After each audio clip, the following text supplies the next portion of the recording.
Ang gusto ko sa SK Chairman, yung mga proyekto niya nakaka-relate sa mga kabataan. Ang ayaw ko sa SK Chairman, masyadong nagsisiga. Gusto ko sa isang SK Chairman ay maraming natutulong sa mga kabataan. Ang ayaw ko naman sa SK Chairman, binubulsa yung pera, hindi tinutulong ang mga kabataan.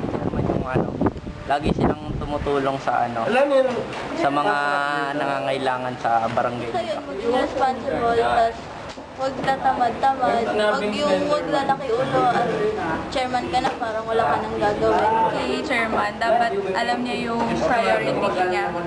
Tapos, dapat alam niya kung ano talagang dapat niyang gawin, tsaka dapat na hindi pa gawin. Tapos dapat niyang i-enhance, tsaka yung okay na. Magkaroon ng madaming projects para sa mga kabataan.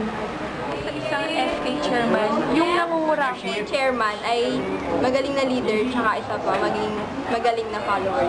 Ang gusto ko sa SK Chairman, naglalaan ng tiyak na panaharaw kung kailan siya pwede kausapin ng kabataan.